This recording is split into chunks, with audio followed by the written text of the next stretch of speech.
right now we have the entrenched energy monopolies and cartels. You know, we have OPEC and we have the 7 sister oil companies that control all the oil and energy. But what people have to understand is that the people who run the energy business in this world, which is the biggest business on the planet, turning over $4 to $5 trillion a year, it's bigger than guns and drugs, it's bigger than defense. They control the newspapers, they control the governments. But these companies are so big that they regulate the government, which regulates them. It's not free. Nothing is free. But cheap and efficient energy exchange is a viable concept. Now, I say that everything in this universe is free energy. It's been dreamed of for hundreds of years that somewhere, someplace, as Tesla said, man will hook his machinery to the very wheelwork which drives the universe itself. The history of science is the history of the suppression of great inventions. A few classic stories. Nikola Tesla. Nikola Tesla is regarded as the founding father of free energy. His astounding developments in the generation of alternating electrical current are still being used today. His most notorious project involved the transmission of wireless electricity into the atmosphere, which allowed for unlimited power to be freely accessed by everyone. When his financial backer, J.P. Morgan, realized that this power system could not be metered, all funding was immediately withdrawn. Tesla's electrical broadcast towers were dismantled, and through Morgan's many close connections with the media and government, Tesla's career was destroyed. In 1977, Bruce De Palma unveiled the first prototype of the N machine, an electrical generator which uses rotating magnets to generate up to 5 times more power than it takes to drive it.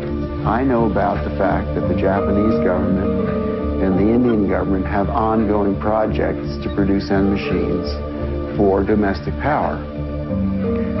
My partner is Paramahamsa Tiwari, who is the director of the Nuclear Power Corporation of India, which operates all the nuclear plants in India. In late 70s, I learned from Bruce De Palma that he had carried out certain crucial experiments by rotating electromagnets. Tiwari tested a prototype based on De Palma's N machine under laboratory conditions.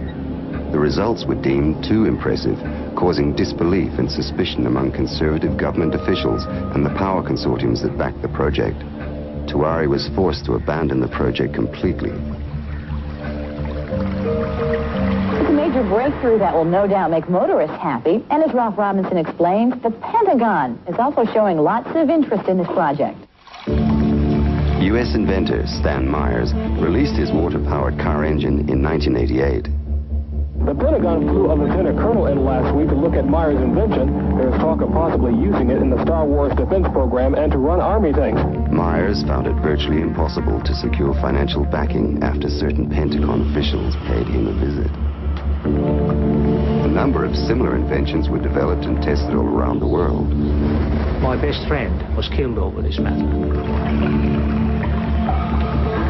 There's a chap here, about 10 minutes away from here, driving. He has been running his car on water since 1986 with the government's permission, provided that he keeps his mouth shut. And with regular intervals, using his own words, they keep warning him to keep his mouth shut. One of our colleagues who have been running car on the water for the 10-year period now, he reckons that it's 26 times more powerful than petrol.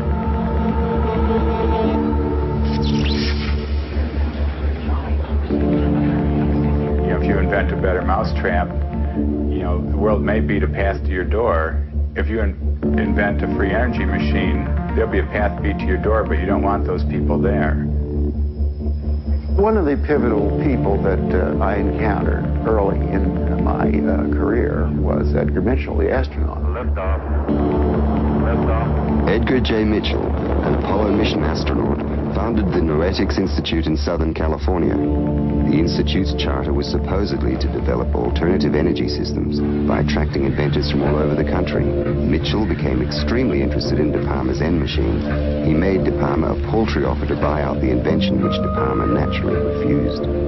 He said to me that if I ever tried anything on my own in California, I would get my head blown off. I was scared to death. The CIA operates through various very innocent-looking fronts to find out what people are thinking and what they're inventing. Now, what's more innocent than a benign institute founded on transcendental principles to help New Age inventors bring free energy into the world? And that situation still exists in the United States today, where a person that really understands what's going on just can't get their idea out because the alternative science and medical fields have been co-opted by the intelligence services.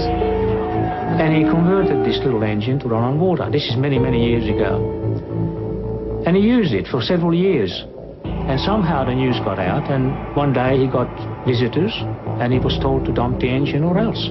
3 weeks later, the man was dead. And the coroner's finding was that he fell off the back of a train. He was drunk. Now, it happened that he didn't drink.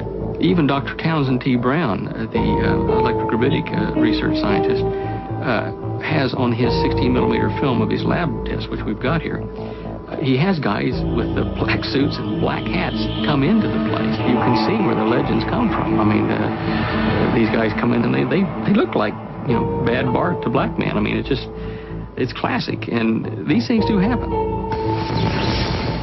There is no progressive science in a world where every scientific idea is evaluated for its military potential. Power, our energy, and control of energy equals power in the new world order that is emerging. If you control the energy, the way we get around, the way we get electricity, the way we have our TVs and video cameras and stuff, if you do the control of the energy, then you've got control of the people.